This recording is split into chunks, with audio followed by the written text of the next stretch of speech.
Hello દર્શક મિત્રો, તો આજની આ વિડીયોમાં આપનું સ્વાગત છે। તો મિત્રો, આજે આપણે વાત કરવાના છે સરસ્વતી સાધના સાયકલ યોજના 2024 વિશે। તો આ યોજના અંતર્ગત ધોરણ 9માં અભ્યાસ કરતી વિદ્યાર્થીઓને મફત સાયકલ આપવામાં આવે છે। તો આ યોજના શું છે એની માહિતી હવે આપણે મેળવીશું। સામાજિક ન્યાય અને અધિકારિતા વિભાગ દ્વારા સમાજના આર્થિક રીતે પછાત વર્ગોને માટે સરસ્વતી સાધના સાયકલ યોજના 2024 ચાલુ કરેલ છે, જે ખૂબ જ અગત્યની યોજના છે। તો આજની આ વિડીયોના માધ્યમથી આપણે જાણીશું કે આ યોજનાનો લાભ કોને મળશે, કેવી રીતે મળે। તો ચાલો સંપૂર્ણ માહિતી મેળવીએ। સરકારી યોજના 2024 રાજ્યમાં જુદા જુદા વર્ગોને લાભ આપવા માટે સરકારશ્રી દ્વારા જુદા જુદા વિભાગ બનાવવામાં આવેલ છે। સરકાર દ્વારા ખેડૂતોને લાભ આપવા માટે આઈ ખેડૂત પોર્ટલ બનાવેલ છે। સમાજના નબળા વર્ગોને લાભ આપવા માટે ઈ સમાજ કલ્યાણ પોર્ટલ બનાવેલ છે।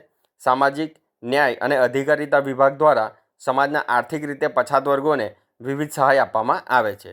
અને આમ તમામ યોજનાઓની જાણકારી અમે અમારી યુટ્યુબ ચેનલ જેડી ઇન્ફોટેનમેન્ટ પર આપતા રહીએ છીએ।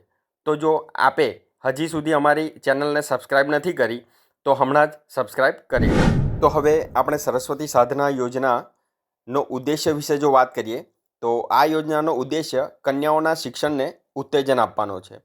રાજ્યમાં અનુસૂચિત જાતિની ધોરણ 9માં અભ્યાસ કરતી કન્યાઓની કેળવણીમાં ઉત્તેજન મળે તે આ યોજનાનો મુખ્ય હેતુ છે। ગુજરાત સરસ્વતી સાધના યોજના 2024ના લાભો વિશે જો વાત કરીએ, ધોરણ 8 પછી રાજ્યની ઘણી દીકરીઓ અભ્યાસ છોડી દેતી હતી। આ યોજનાથી તેઓને આગળનો અભ્યાસ કરવાની તક મળશે। ધોરણ 9માં પ્રવેશ મેળવનાર દીકરીઓને શાળાએ જવા માટે સાયકલ આપવામાં આવશે। સરસ્વતી સાધના યોજનાને કારણે ઘણી દીકરીઓ ધોરણ 9માં પ્રવેશ લેવા અને તેમનો અભ્યાસ ચાલુ રાખવા માટે પ્રેરિત થશે। આ યોજનાથી ઘણી વિદ્યાર્થીઓનો આત્મવિશ્વાસ વધશે। આ યોજનાના લીધે દીકરીઓ શાળાએ જવાનું શરૂ કરશે, જેનાથી રાજ્યમાં શિક્ષણનો દર વધશે।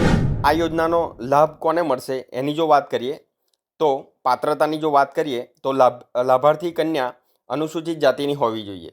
સરસ્વતી સાધના યોજનાનો લાભ ગુજરાત રાજ્યની દીકરીઓને આપવામાં આવશે।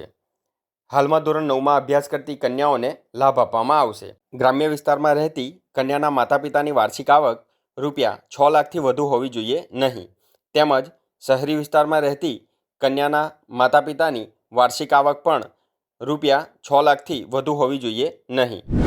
યોજનાનો લાભ લેવા માટે કયા કયા પુરાવાની જરૂર પડશે તો એ ડોક્યુમેન્ટ્સની જો વાત કરીએ તો આ યોજનાનો લાભ લેવા માટે કેટલાક પુરાવા માગવામાં આવે છે, જેમ કે કન્યાનો જાતિનો દાખલો, આવક અંગેનું પ્રમાણપત્ર, ધોરણ 9માં અભ્યાસ કરે છે તેનો પુરાવો અને સ્કૂલમાં ફી ભર્યાની પહોંચ આપવાની રહેશે।